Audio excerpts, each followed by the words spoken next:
Hello guys, നിങ്ങൾ പലരും web 3 എന്ന് കേട്ടിട്ടുണ്ട്. എന്താണ് വെബ് 3? വെബ് 3 എന്ന് പലരും എന്നോട് സംസാരിച്ചിട്ടുണ്ട്.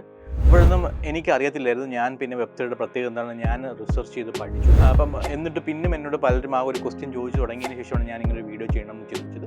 എന്താണ് വെബ് 3? വെബ് 3ക്ക് മുമ്പുണ്ടായിരുന്ന വെബ് 2 വെബ് 1 എന്ന് പറയുന്ന ഫേസസ് എന്താണ്? വെബ് 3ൽ ഉപയോഗിക്കുന്ന ടെക്നോളജി എന്താണ്? അല്ലെങ്കിൽ വെബ് 2.0യിലും വെബ് 1.0യിലും ഒക്കെ ഉപയോഗിക്കുന്ന ടെക്നോളജീസ് എന്താണ്? വെബ് 3.0യുടെ അഡ്വാൻറ്റേജസ് എന്താണ് when compared with web 1.0 and web 2.0 എന്നുള്ള കാര്യങ്ങളൊക്കെയാണ് നമ്മൾ ഇന്നത്തെ വീഡിയോയിൽ പറയാൻ വേണ്ടി പോകുന്നത്. So I am Sahir, welcome to the new video of Edure Learn.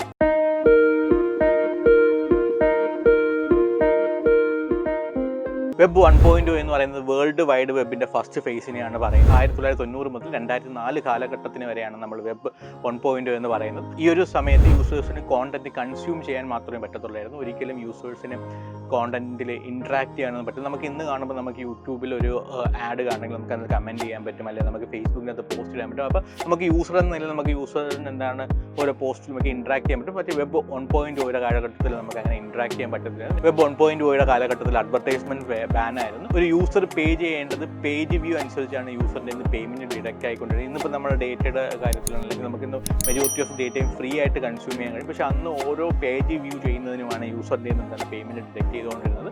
Web 1.0 കാലഘട്ടത്തിൽ CSS എന്ന് പറയുന്നതൊന്നും ഇല്ലായിരുന്നു. അതുകൊണ്ട് തന്നെ നമ്മൾ ഫ്രെയിംസ് ആൻഡ് ടേബിൾസിൻ്റെ രൂപത്തിലാണ് ഒരു വെബ് പേജിൻ്റെ അകത്ത് നമുക്ക് കോണ്ടൻറ്റ്സ് അലൈൻ ചെയ്യാൻ വേണ്ടി ഉപയോഗിച്ചിരുന്നത്.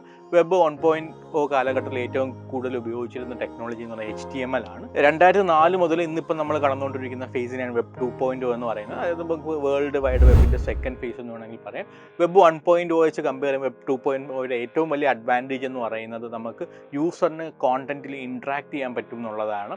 അത് തന്നെയാണ് ഏറ്റവും വലിയ സവിശേഷത എന്ന് പറയുന്നത്. നമുക്കിപ്പോൾ നേരെ സൂചിപ്പിച്ചതുപോലെ ഫേസ്ബുക്ക് എടുക്കുകയാണെങ്കിൽ, യൂട്യൂബ് എടുക്കുകയാണെങ്കിലും, അല്ലെങ്കിൽ ഏത് സോഷ്യൽ മീഡിയ എടുക്കുകയാണെങ്കിലും, അല്ലെങ്കിൽ ഏതൊരു വെബ്സൈറ്റ്, സാധാരണ വെബ്സൈറ്റ് എടുക്കുകയാണെങ്കിൽ നമുക്ക് അസ് എ യൂസർ നമുക്ക് അതിൽ ഇൻട്രാക്ട് ചെയ്യാൻ പറ്റും, അല്ലേ? അതിനകത്ത് നേരത്തെ വെബ് 1.0യിൽ അങ്ങനത്തെ കാര്യങ്ങളൊന്നും ചെയ്യാൻ പറ്റത്തില്ലായിരുന്നു. വെബ് 2.0യുടെ കാലഘട്ടത്തിലാണ് നമുക്ക് സോഷ്യൽ മീഡിയ ആപ്സ് ഒക്കെ വൈഡായിട്ട് എല്ലാവരും യൂസ് ചെയ്യാൻ തുടങ്ങി. അതിൻ്റെ പ്രധാന ഘട്ടം യൂസേഴ്സിന് ഇൻട്രാക്ട് ചെയ്യാൻ പറ്റും എന്നുള്ളതുകൊണ്ട് തന്നെയാണ്. അതുകൊണ്ട് വെബ് 2.0നെ നമ്മൾ പാർട്ടിസിപ്പേറ്റീവ് സോഷ്യൽ വെബ് എന്നും പറയാറുണ്ട്. വെബ് 2.0യിൽ ഉപയോഗിച്ചിരുന്ന ടെക്നോളജീസ് കൂടുതലും ജാവാസ്ക്രിപ്റ്റിൻ്റെ ഫ്രെയിംവർക്സ് ആയ റിയാക്റ്റും ആംഗുലർ ഒക്കെയാണ് നമ്മൾ കൂടുതൽ ഉപയോഗിച്ചുകൊണ്ട് വന്നിരിക്കുന്നതെന്ന് പറയുന്നത്. വെബ് 3.0 എന്നുള്ള കൺസെപ്റ്റാണ്. വെബ് 2.0ലുള്ള എല്ലാ പ്രശ്നത്തിൻ്റെയും പോരായ്മയായിട്ടാണ് വെബ് 3.0 ചിന്തിച്ച് തുടങ്ങിയത്.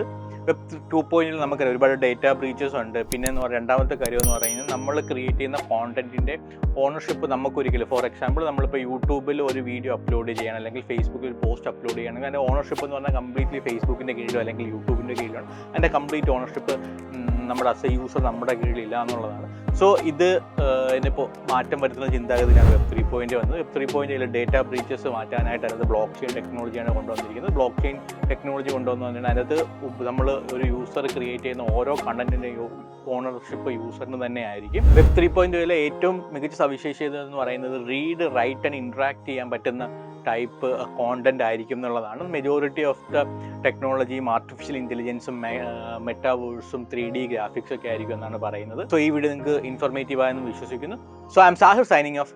Thank you.